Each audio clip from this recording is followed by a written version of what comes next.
we're not planning to share this out to anybody who's not in this group, but just in case there are people who couldn't make it to the meeting, we wanted to make sure that we had a recording in case you all want to go back as well and re-listen to things. I know sometimes, especially when you're discussing and thinking at the same time, things can go by a little fast. So we'll have the recording to go back and refer to later. I want to thank you again for giving me a little bit of time this Thursday afternoon and for the work that you've done since we were together at Summer Summit. So this is our next step in talking about the information and insights you gained from that data analysis that we went through at Summer Summit, and that I'm sure you continued on talking about after Summer Summit when you went back to your homes and your work and your offices and kept thinking about some of the conversations that were started there. We're thinking about the participants you want to attract to your program and keep in your program, and then the scenarios and expectations they have for accessing your programs. So that's kind of our agenda for today.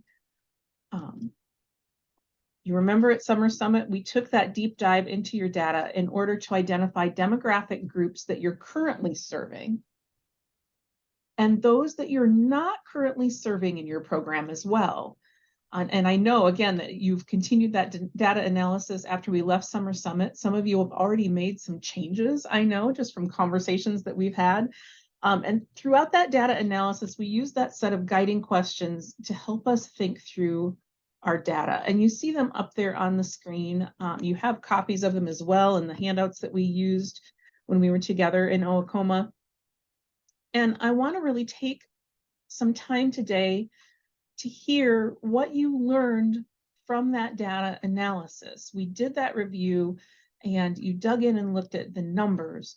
So let's think about each of these guiding questions. And if there are points, we do not have to answer each of these in order, right? It's not that kind of a meeting. But if there are points that you want to address that your program really specifically worked on through these guiding questions, or things that maybe surprised you. I know I've had a couple of conversations with people since Summer Summit where they had information that didn't necessarily surprise them, but it was nice to have that data backing up the things that they already knew. So I'm going to stop talking and let you all discuss what you learned in that data analysis and what kinds of things you saw that might be areas that you would want to work on going forward.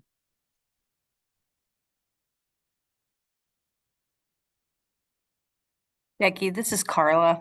I don't know. I really didn't know for sure what I was looking for or what I wanted to look for.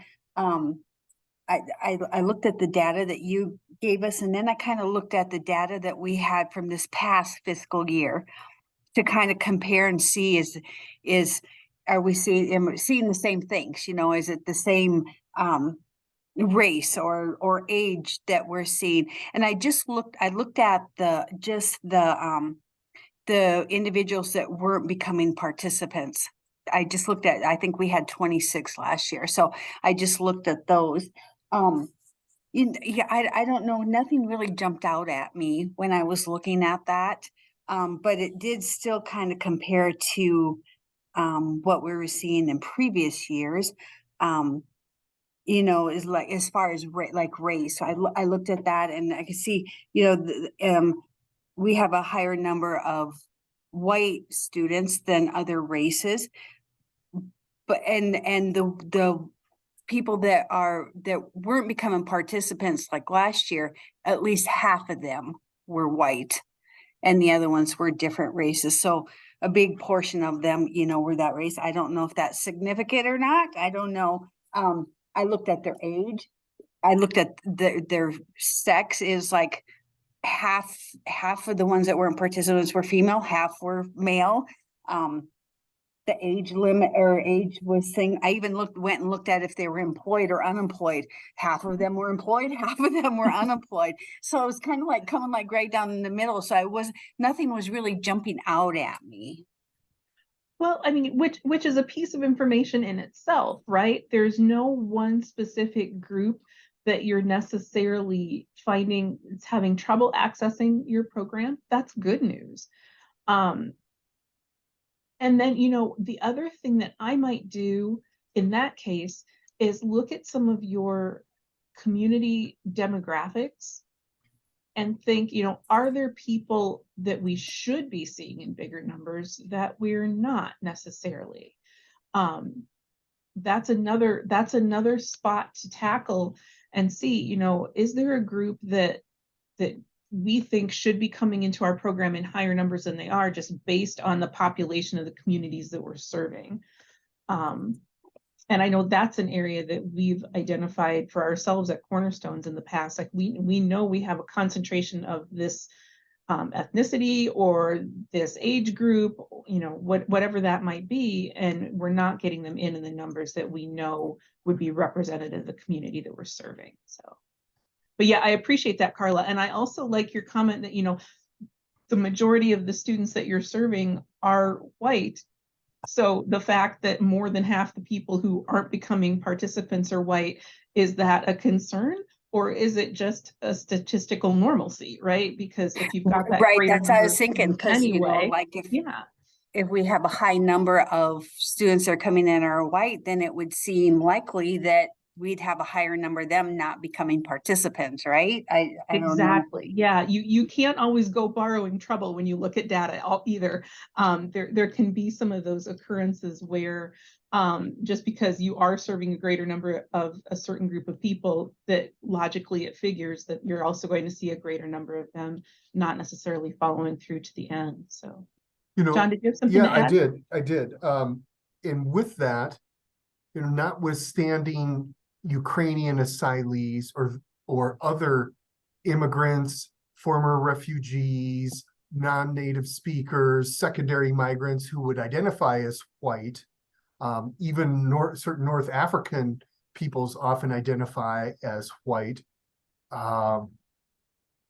Maybe it's also indicative too of the programming you offer. So if you don't have any English language acquisition programming in Watertown and Brookings, that too could potentially inform those race and ethnicity demographics. Or obviously, like on table 6, where we have highest level of education US based, or, you know, non-US based, it'll have the ramifications for other tables as well. So Yeah, thank you, John. That's also a good point. I think sometimes the programming that that we provide can create those trends in demographic data as well. And I think that's one of the reasons that, you know, question 4 there, who are the students you want to attract to your program, is one of the things to consider as you're looking at your data.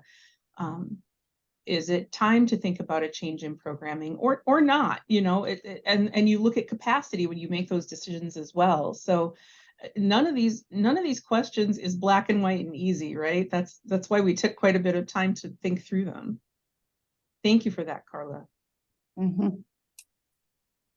Anybody else have anything that they noticed in their data or that they want to specifically call out?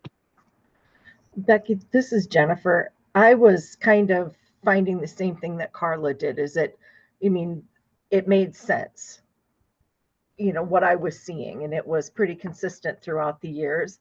But one thing I did notice is the number of students who don't ever come back after orientation. So clearly there's some things that need to change with our orientation process. That's an excellent observation that we've made at Cornerstones too, right? Something's happening from the time that we get them through the door to cause them not to follow through. And yeah, I think That's that's a something great. that I didn't look at. I'm gonna go back and look at these students now and see how, like, the hours that they put in, where was it that they were stopping out at? That's a good idea. That's exactly what I wanted to have happen, is you all getting ideas from each other and some of the things that you looked at and noticed. Becky, this is Steph Ritberger. How are you? I'm good. How are you? So one of the things that jumped out was exactly what Jennifer said to us, and we had already kind of started to tackle that early in the spring prior to looking at this, so we were really well aware. But we started changing our enrollment process this week, and I'll just be the first to say change is messy. And I'm just saying, hang in there, because it doesn't happen overnight. And I just know that we're going to have people early and late, and on Tuesdays and on Thursdays. And it's just going to be a little messy for a while, but if we hang on and keep trying at it, you might just find out that it works better. And I'll be the first to say, this morning there were 16 people waiting for us when we got it going.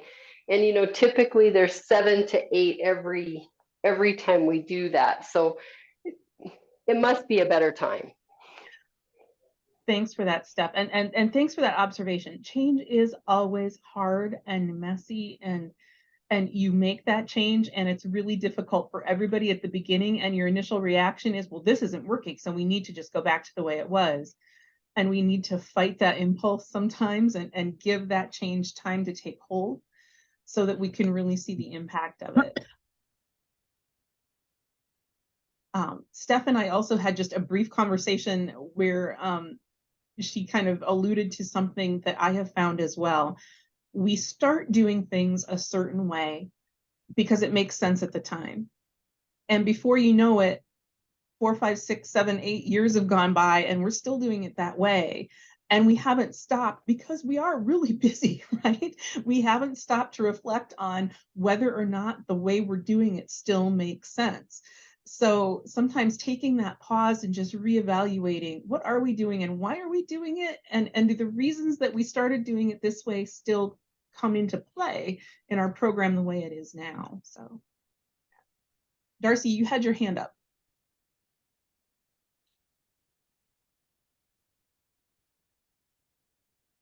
Her microphone isn't working. Oh, no. Sorry. We heard you momentarily, Darcy. Yeah. You could probably talk through my microphone. I was Right. gonna say, You're if hearing you could- me through Luke's. Oh, you can hear me, right? Yes, if you project just a little bit more. Well, I raised my hand, but it kind of goes back to what we were talking about with, retention. And one of the things I remember, because we're talking about people not coming back after the orientation, and I thought that was interesting. Something I would like for us to look at. But at COABE, they talked about, and it stuck with me, that retention starts with that first phone call. And so I just wanted to throw that out there because it kind of piggybacked off of retention and orientation. That's an excellent point. Thank you for persisting and bringing that up. Yeah, it really does. And that's another thing that we at Cornerstones have really been looking at. What happens in the first contact that somebody has with one of our staff members, and what happens in the second contact. And it's leading us right into what we're going to do next, but I don't want to go there quite yet because I want to make sure everybody has a chance to discuss any other things that they saw in their data or any other trends that they've already identified. Anybody else? Jennifer, Director Keys, you had mentioned, taking a look at your data, and I don't want to put you on the spot, but if you're willing, are you seeing that there's a pattern or some commonality? Is it after 6 hours? Is it after 2 assessments? What are the data implying there? Well, it shows that once students get up to 9 or 10 hours, they generally persist. It's a very small percentage of students who put in that much time who didn't make it over the 12 hours. But over half of our students who were not on table 4 or from 2A, over half of them didn't ever come back after orientation. Oh. And then if they made it to 6 hours, from like 6 to 9 hours, it was a little bit better. And then once they got to 9 hours, most of them persisted. That's kind of what I saw. Okay, and a follow-up to that, sorry. explain your orientation. So that would be the student comes, you know, we're losing the majority of those that aren't persisting to participantship. They come, they meet with you, they complete the intake form, and they take a locator. Is that pretty much the extent of that interaction then? Yep, and it's a 1-to-1, so they have full teacher attention when they do that Wow. intake. Huh. I think some of it is, we give them so much information and we don't make them schedule a second time to come in. They just come in when we're open to start the actual TABE. And I think so many of them are just like, well, I don't know when to come back. They didn't give me a date and time. So then they maybe are just waiting for a phone call or, some more information. So we've added some changes or made some changes to our intake process already to kind of eliminate the confusion. I think that's an interesting observation, Jennifer. And that's one of the things at Cornerstones, we actually even identified, like, we want them to leave that initial appointment with stuff in their hands, right? That talks about that kind of that pathway to the next steps, and when is your next appointment, and what are you going to do at that next appointment? What does all of this mean? Because it's kind of the same thing as anybody who's had a major medical issue and has had to go like to multiple doctor's appointments, sometimes with different doctors. They're giving you so much information and you're trying to take it all in, and a lot of times it's very overwhelming, and when you get done you're not 100% sure what they told you, right? You simply can't remember. That's one of the kind of the metaphors one of our staff people drew. It's like, we're throwing a lot of information at them about a lot of different things that are commonplace to us, but they don't necessarily know about. And are we giving them too much? Are we giving it to them in the wrong way? For them to be able to take it in and use that information to help them move forward in our program. So I think that's a great observation. And that's one of the things that we did as well, is we really broke it down to, how many people are making it to 2 hours, how many people are making it to 4 hours, and really looked at some of those breakdowns at where we were losing those people when they didn't make it into those 12 hours. It's interesting. Becky, this topic makes me think so excitedly of Summer Summit and Nikita Maddox's session on, it was like a little bit of graphic organizers and dealing with issue, Right. people that have, ADHD, etc. But how she changed her forms, and then on the front, it was like a fill in the blank so that she could put a date or a name, and that they would walk out of there with very bold face, easily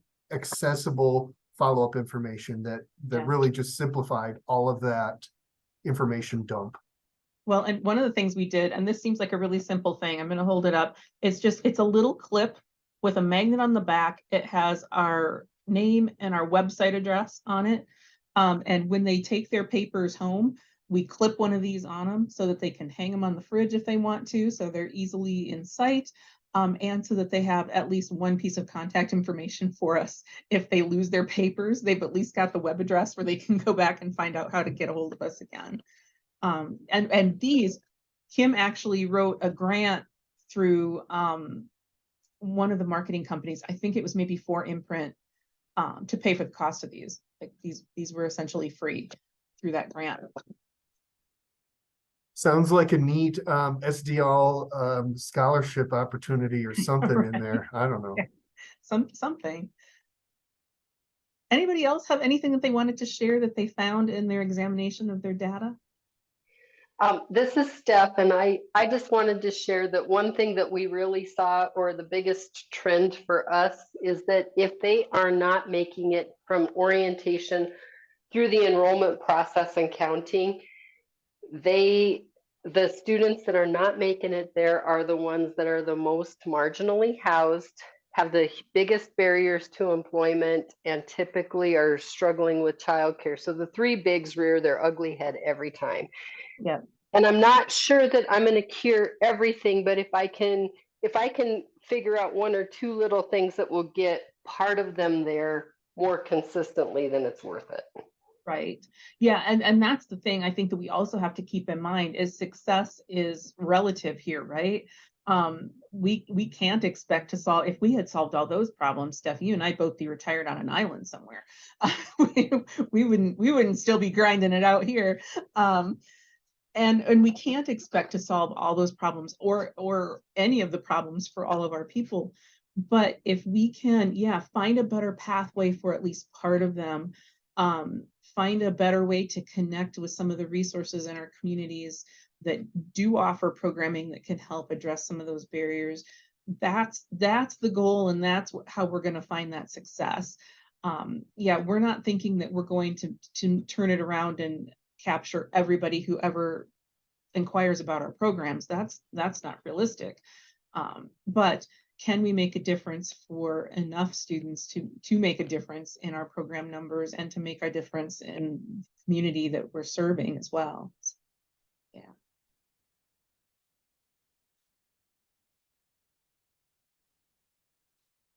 All right, I want to move us forward. By all means, if other ideas from your data come up as we move forward, don't hesitate to unmute yourself and speak up and share those as we go on here. But you've all kind of led us into the next step in this process, which is our data analysis, leading us to demographic profiles of participants that we want to attract to our program or to retain in our programs. So our next step then is building what they call a persona, right? The persona is the person or user who experiences the journey that we're talking about. That persona gives the journey map we're going to develop its point of view. The actions of the persona in the map should be rooted in that data that you've been examining and working with. And you should only have one persona per journey map, but you can develop multiple personas who each have their own maps. So an example of that, we've pretty well documented at Cornerstones, we developed an ESL participant persona and a GED participant persona because we determined that the needs of those two student groups were going to be quite different. So we wanted to treat them differently. We didn't want to just lump it together and say, this is what students in our program go through, because the journey of the ESL student can be very, very different than the journey of the GED student. You have data from LACES about the people that you've been serving and the people that maybe haven't been persisting in your programs enough to become participants. But you can also include data from other sources, including qualitative data, your own observations. You know, the eye test still passes here, right? You know who's coming into your classrooms. You know the students who are coming in and sticking. Are there commonalities among them? And what conversations can you have with those students and with some of the students who haven't persisted, if you can get a hold of them and get them to talk to you about it? You can also develop staff personas if you want to map your staff members' journeys through the enrollment process. This is a kind of an interesting exercise, and then comparing the two, right? What do students experience at each point and what are staff members experiencing at each point? So that's an option as well. You take that person, that persona, and you place them in a scenario. And that scenario describes the experience that the journey map addresses. It's associated with your persona's expectations. The scenarios involve a sequence of events or describe a process. And they can be for existing processes and services or for anticipated processes and services that you're implementing in the future. So you could say our scenario is going to involve the changes that we make, and we're going to project out what's going to happen as a result of those changes to the people who are coming through our program. Your persona should have a clear goal within that scenario. And the whole objective here is to uncover positive and negative moments for the people who are working through the scenario in your program. So for our purposes, this scenario could be how a person finds your program initially. If you're looking at, our numbers have steadily gone down, and we're not seeing a lot of trends in who we retain, who we don't retain, but are there people we're not attracting in at high enough numbers based on who our community says are the people are that are out there. So, you know, if people need adult ed services, how do they know where to go in your community? How do they find your program? That's one example. The scenario could also be how a person enrolls in your program. You can track that process from, like Darcy said, the point where they make first contact, right? That first initial phone call on through to the point where they're at that 12-hour mark in your classes and they become a participant. Or it sounds like some of you have already identified one of the places that things happen is at that orientation point. So what is the scenario that a person goes through in your program to get through orientation and into classes, into persisting in classes?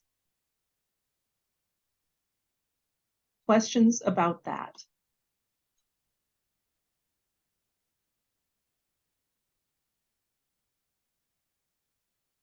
I feel curious to, if anyone's inclined to unpack the personas a bit more. I mean, topically, I think of the three that come to mind are really the three basic programs.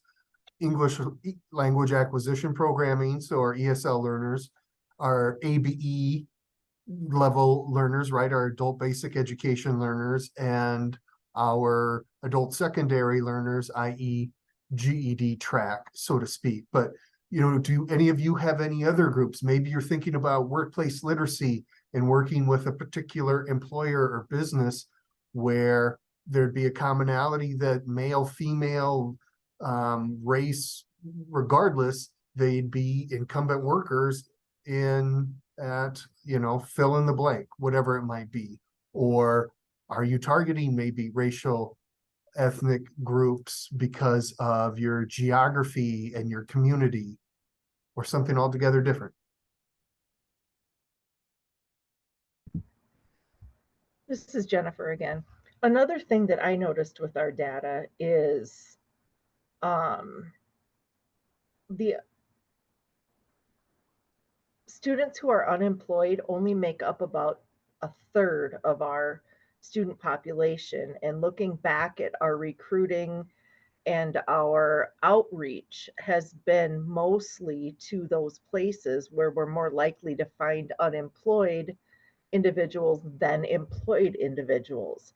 So we're looking at who we're marketing ourselves to a little bit more, and maybe not forgetting about who we've been marketing to, but adding some more of looking at those who are employed, who maybe if they had some more education, they could move up in their positions and you know, maybe go back to school and do something that they've always dreamed of doing.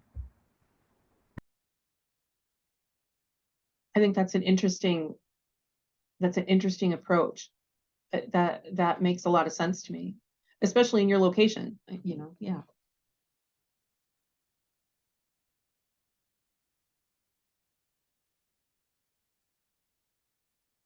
So the next step that I'm going to ask you to take is to work together in your program to develop at least one, or it could be more than one, personas who are based on your data analysis and the answers that you've given to those guiding questions.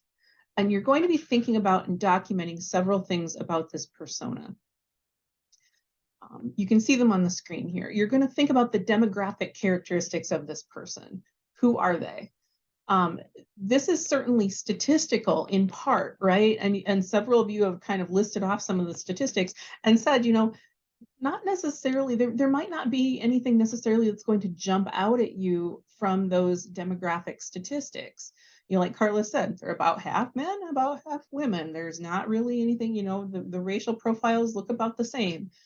But go beyond those statistics and really give your persona a name and a face. You can do this a couple different ways. You can have a specific person in mind who's kind of a representative student that you've worked with in the past, or you can kind of go and build a composite of multiple people who fit your target demographic. And to do that, you're going to move on to the second part, which is personality traits. What other information helps us to understand and know this person? What's their background? where do they live? What's their life outside our classrooms like? Any additional information that will help us to know that person better. And again, you don't have to be doing this about a real specific person, but think about the student in general who you're placing into that scenario and going to follow through. You know, one of the things, the question, where do they live? One of the interesting things that we just did, and we do this occasionally for different reasons, but we're looking for a new home for our Aberdeen office. And we had 2 locations that we were kind of trying to decide between. And one of the things Kim asked was, you know, does geography play any part in the difference between these 2 locations and where our students live in Aberdeen? So I just pulled out Google Maps and I pulled out the zip codes of all the students who are enrolled in our Aberdeen area program for the last, I think I did it for last year. And you can actually go in and you can do layers in custom Google Maps where you drop pins into the places where you do those addresses. So I put in the street addresses and the zip codes and just pinned a map of the Aberdeen area where our students live and where these 2 program locations were to see, is it going to make a difference? If you've never done that before, it's kind of an interesting exercise to just see kind of where pockets of students are. You know, you obviously can identify where some of the apartment buildings are, where some of our lower income students might live in some of our communities. But, you know, those are the kinds of things that you can look at. You know, where are they geographically located? How are they getting to your program travel-wise, for example? Are most of them driving cars, or are they taking public transportation? Are they walking? Those kinds of things. So building out that person beyond just the statistics that we normally look at on our tables, and thinking more in terms of that fully rounded human being, right? And Becky, I would think that sort of sophisticated analytics would really make you highly credible and well prepared to speak during your community partner meetings or your WIOA or programming, all of that. I mean, it would really lend your ability to speak with informed decision making. Nice, savvy. Well, and you know, it's something that it wasn't like I had any special training on how to do it. I Googled how do you pin, you know, multiple locations on a Google map, and it walks you through it. So if anybody tries it and they have problems, they can certainly contact me. But you know, I learned what I learned from Google, as so many of us do these days.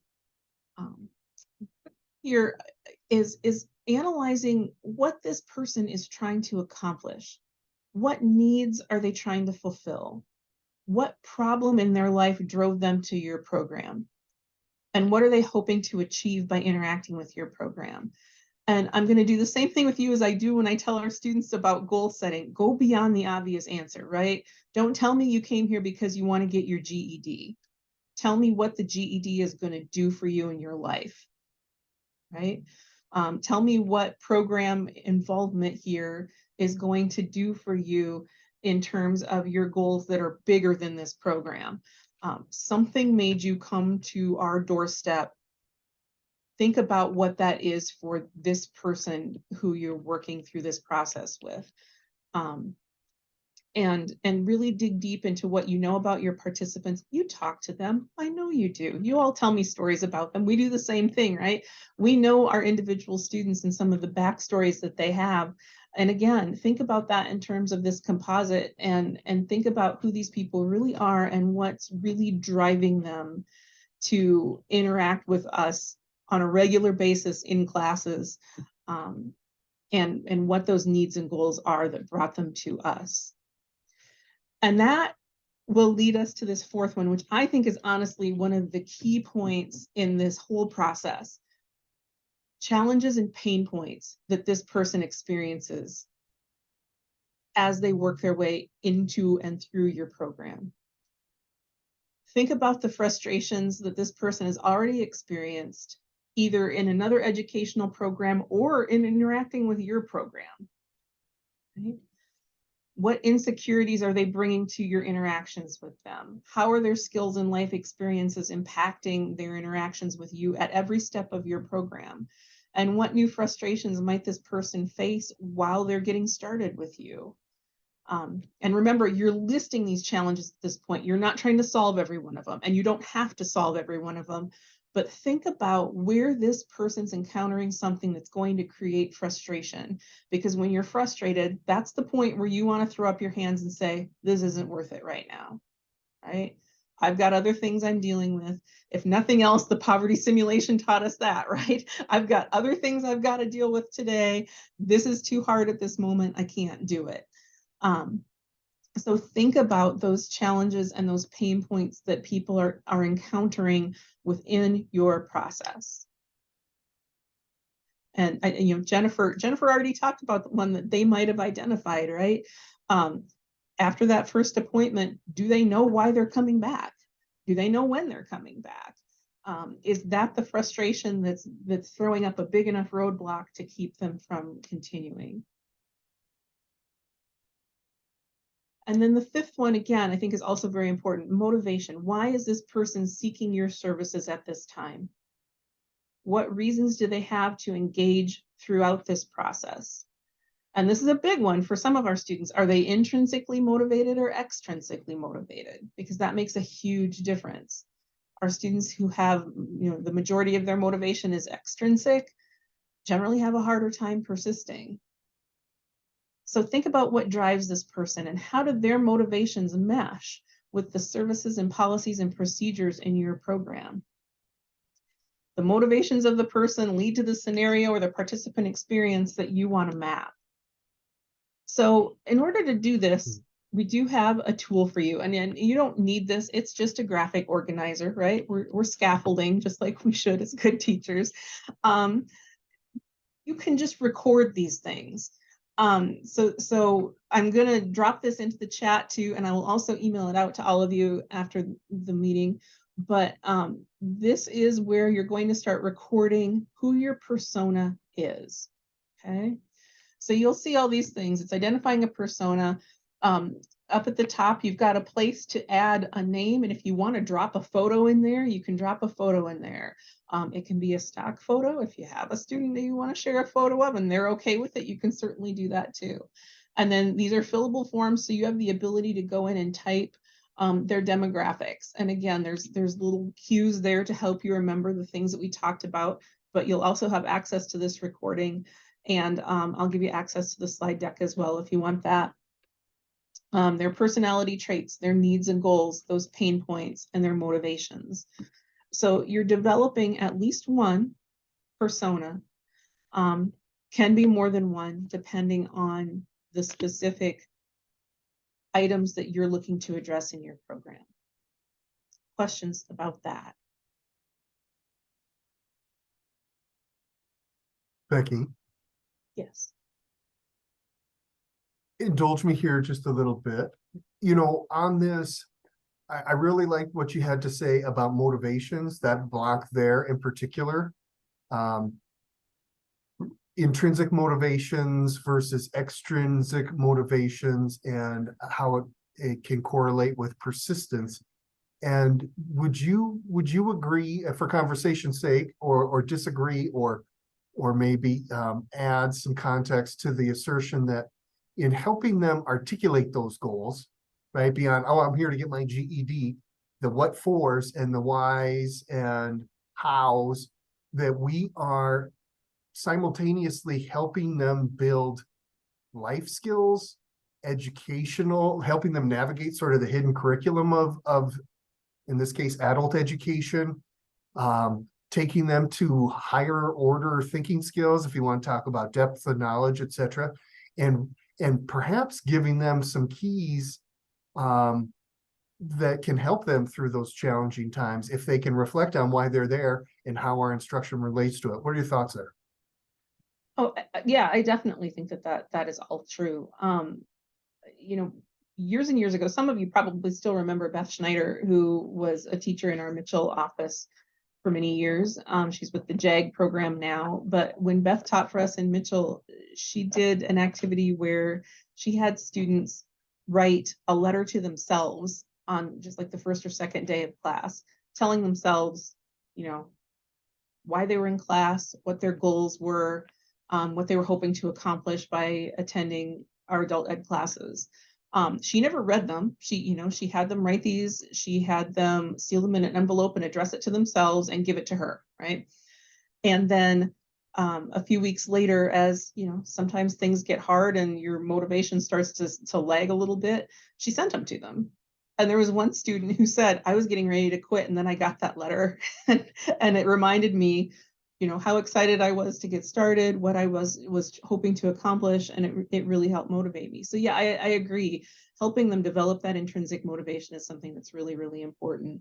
But you know, think about the person that you're wanting to help persist in your program, and what is their motivation at this point.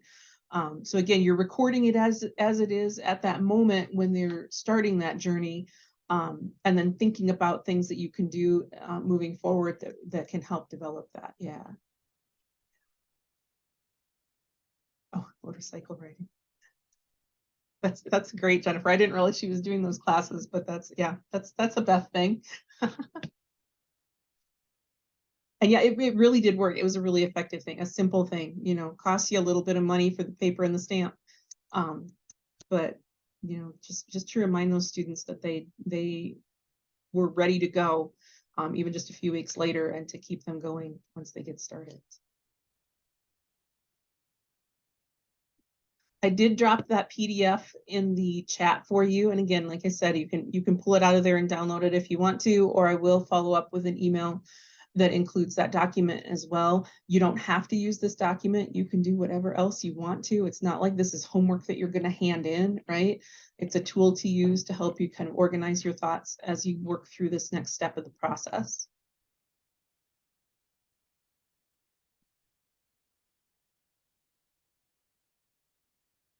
Questions, comments?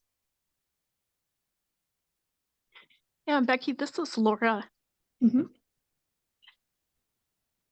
My question, my wondering is if as programs are working together on building persona, is it helpful to challenge ourselves? And turn my camera on. Is it helpful to challenge ourselves to think not of an anomaly type of identity, but to think really deeply about what is that data saying and what are more of the commonalities? For example, we know that many of our learners came to the United States with limited formal education, and it's more the anomaly, the type of person that already has a degree from their native country. So would it make sense when building the persona to bear those challenges in mind? What is more the norm and the broad stroke rather than the one tree in the forest?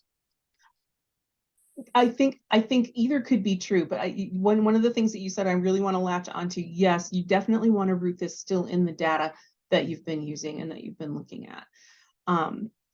And I think that you can, you know, this can work different ways, right? If you feel like you need to cast a wide net and bring more students just into your program initially, that's one aspect that you're going to look at. Maybe there are people out there who aren't your representative students at this time, who don't fit the commonalities of the people that you're currently serving, right? But if you, like a couple of people have talked about, are looking more at the people are getting to our doorstep and we're not getting them to at least, you know, cross the first finish line that we want to cross, which is that 12-hour mark, then I think you really need to look at, yeah, who are those people in the program for whom that is true? They're coming in, they're doing the first steps, but they're not taking the next steps. Am I answering your question correctly? Am I answering the question you asked? Maybe that's what I should say.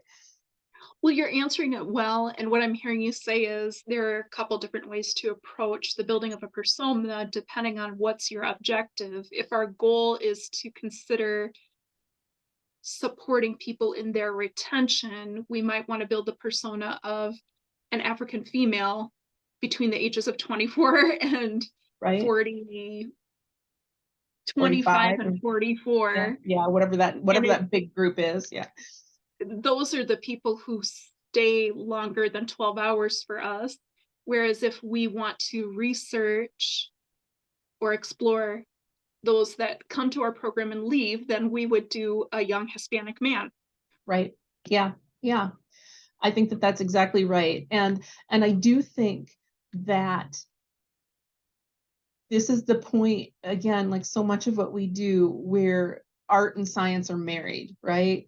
You're looking at that data, but you're also using all of the experiences that you've had with these various student groups, and you're projecting onto them those experiences that you've gathered from different groups of students that we've worked with in the past.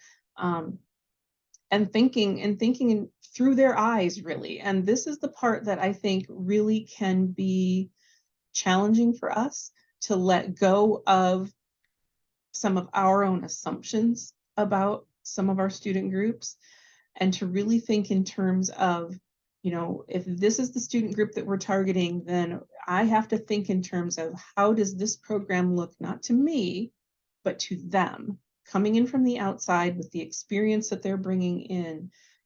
What about those young Hispanic males makes it hard for them to come into this program and see it as a place where they're going to persist and stay? And acknowledging fully that all of those things are not going to be within your control, right? Like Steph said, those big three certainly get a lot of our students. But for a lot of our young Hispanic males, it can sometimes just be that work schedule. A lot of them, especially we see a lot of people doing seasonal employment who, during the warm weather months, they're working 16-hour days, and they come to us for a period of time in the winter when it's too cold and wet to work, and we get them for a few months and then they're gone again.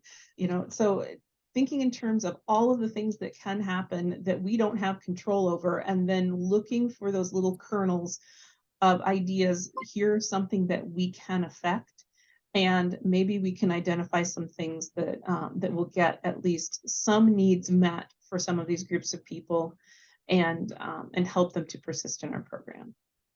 Becky, when you guys were doing this, did you look at each one of your locations, or did you look at it as a program as a whole?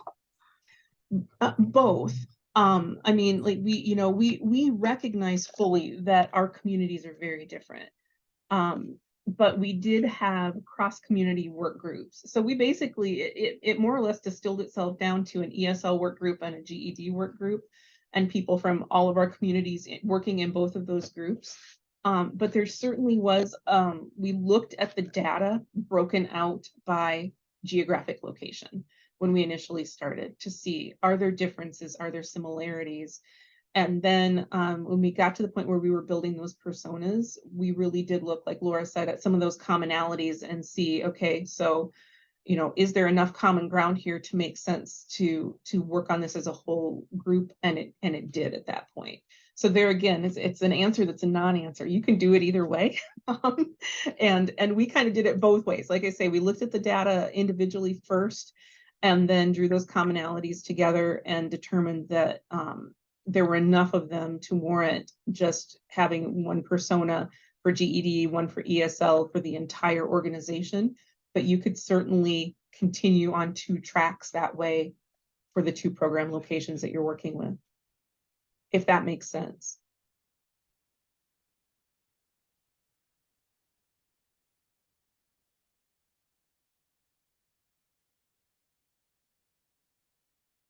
Other questions?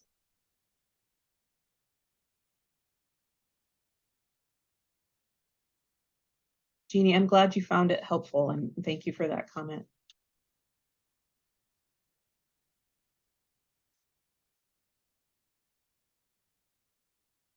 Yes, I'm curious, Becky, you said something about the big 3. What are you referring to there? Transportation, childcare, housing. Yeah.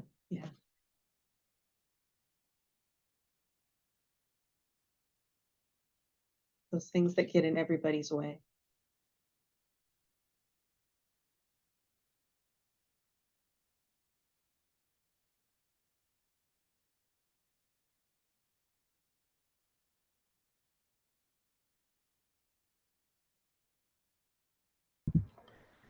Becky, this is Jennifer again.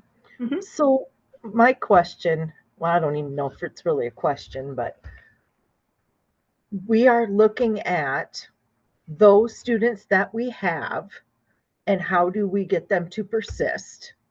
And then also looking at how do we increase our enrollment by bringing in more students Not or necessarily. No, not no, necessarily? not necessarily. No, those are like two different approaches that you could take. That was kind of an example I used for Laura's question when she was saying, you know, which way would you go here? You can do one or the other. I don't know that you'd want to do both at the same time. That seems like an awful lot to take on.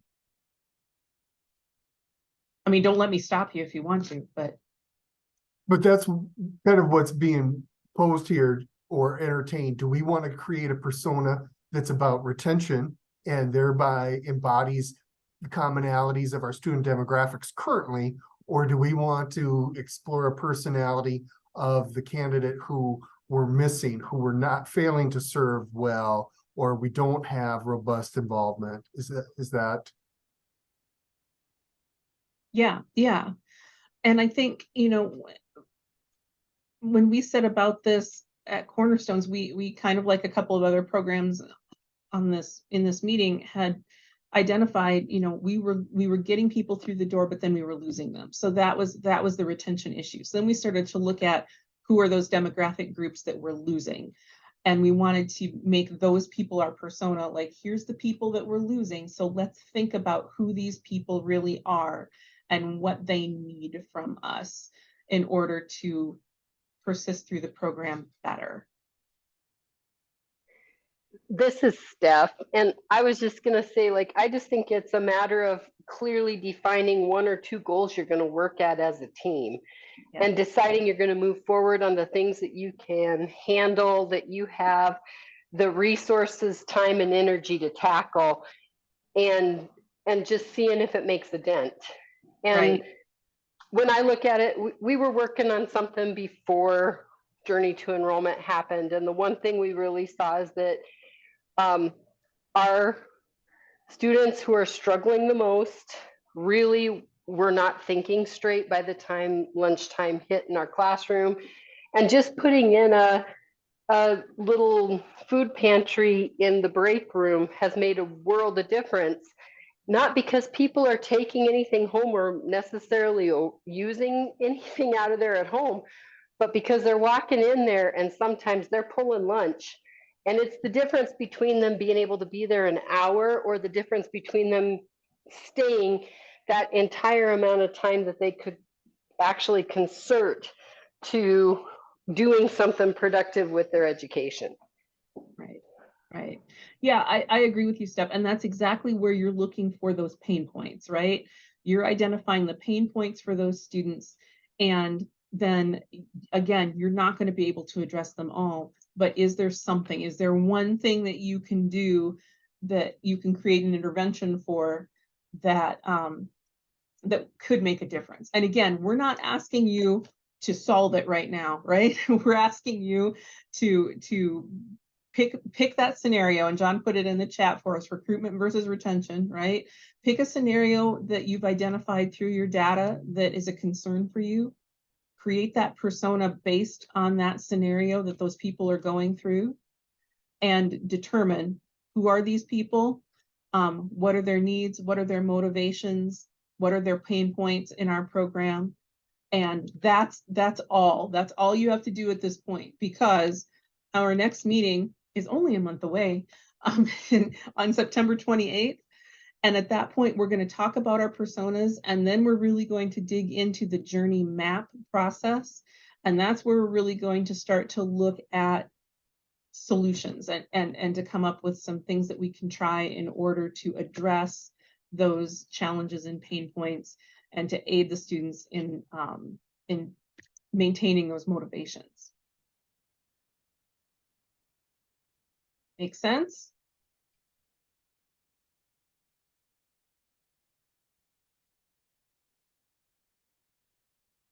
Steph, just for context, so did you work with Feeding South Dakota, or with whom did you partner to help ameliorate some of that food insecurity and classroom hunger pangs? So yeah, it's actually a lot of it is funded through the John T. Vakirovich Foundation, but some of it's through donations that come through our student success program.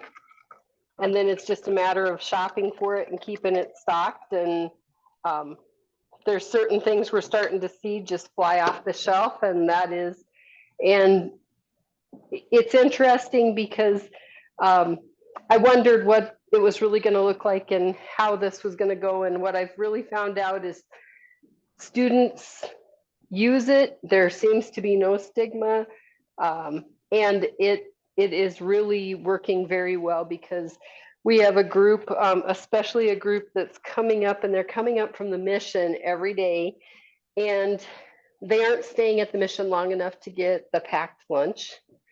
And so, because they want to make it to class on time. And so they were also leaving early because they were starving to death and couldn't concentrate. Yeah. And so, my goodness, go grab the can of ravioli or the chili or the mac and cheese, fix yourself a little something, and jump back in as soon as you can. And actually, it's been twofold good because they take a little break and they reflect on what they were learning. They typically come back to it, and then they can take off again and think. And it's well utilized. If you even go by the lounge, seems like there's always a student in there, having a little bit of lunch from the bookshelf there, and it's really awesome. I mean, it was a great idea, but it's utilized a lot. Yeah, and just kudos to Lori Larson and some of the other people in the building for just making it happen, because they knew what was going on and they didn't want it to be on the teacher's shoulders. They wanted to take it on. Oh, that's nice.